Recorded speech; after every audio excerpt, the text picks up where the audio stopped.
Meditation क्या है? Meditation के बारे में हर धर्म में लिखा हुआ है।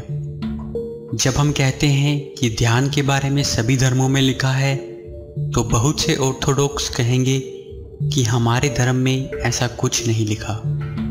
लेकिन थैंक्स टू इंग्लिश हर संस्कृति को समझाने के लिए आज मैं आपको बताऊंगा किस तरह से हर धर्म में ध्यान के बारे में लिखा हुआ है। इसका केवल नाम अलग हो सकता है। जैसे राम राज्य का मतलब ऐसा राज्य जहां शांति हो, उसे राम राज्य कहा जा सकता है। उसी तरह से सभी धर्मों में ध्यान के बारे में बताया गया है, लेकिन बस नाम अलग अलग है।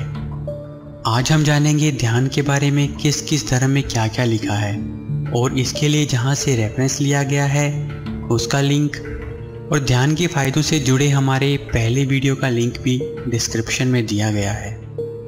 दोस्तों, आप देख रहे हैं अजब गजब फैक्ट्स। आइए जानते हैं सभी धर्मों के अनुसार मेडिटेशन क्या है।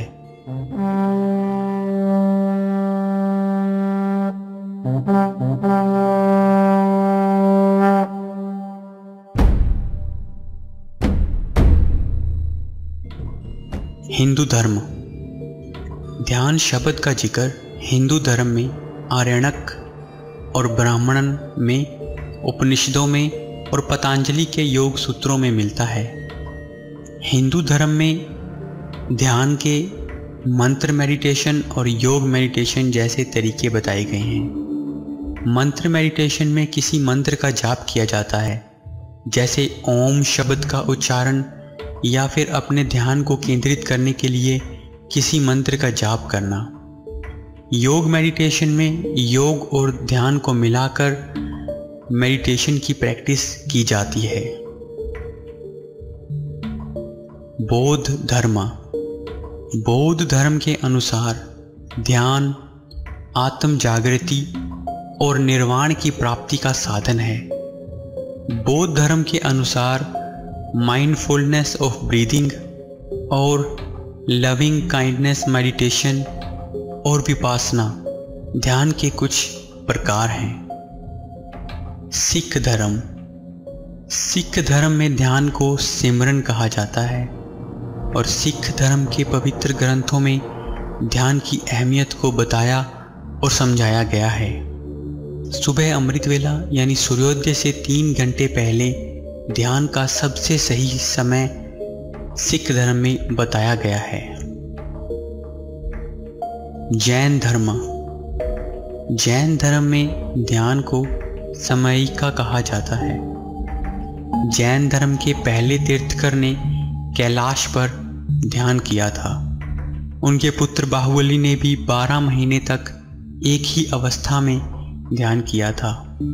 जैन धर्म में भी प्राणायाम ध्यान का महत्व बताया गया है। मुस्लिम धर्म। मुस्लिम धर्म के अनुयायी मानते हैं कि प्रोफेट मेडिटेशन करते थे। 1 घंटे का मेडिटेशन 70 सालों की प्रार्थनाओं से भी बड़ा होता है। कुरान में बहुत से अलग अलग नामों से मेडिटेशन का वर्णन किया गया है। इस्लाम में इसे सलत के नाम से जाना जाता है, जिसे नमाज पढ़ने से पहले किया जाता है। ईसाई धर्म।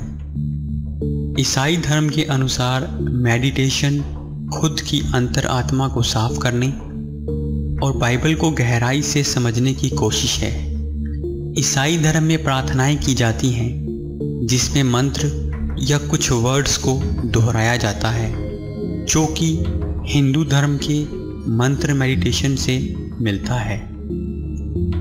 दोस्तों, इस तरह से सभी धर्मों में ईश्वर से जुड़ने के लिए मेडिटेशन का सहारा लेने की बात की गई है।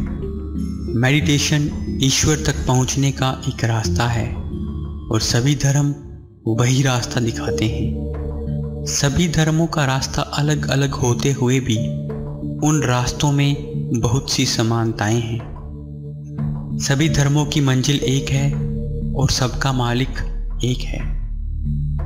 आज के इस एपिसोड में हमने आपको बताया कि किस तरह से हर धर्म में ध्यान की प्रैक्टिस को अपनाने की बात कही गई है। सभी धर्मों में इसे करने के अलग अलग तरीके बताए गए हैं और अलग अलग नामों से भी बुलाया गया है। आपके धर्म में क्या ध्यान का वर्णन किया गया है? अगर हाँ, तो किस नाम से? आपके धर्म में किस तरह से मेडिटेशन करने की बात कही गई है? आपके धर्म में मेडिटेशन का असल मकसद क्या बताया गया है? आप अपने जवाब, सुझाव और राय कमेंट में लिखकर जरूर बताएं। धन्यवाद।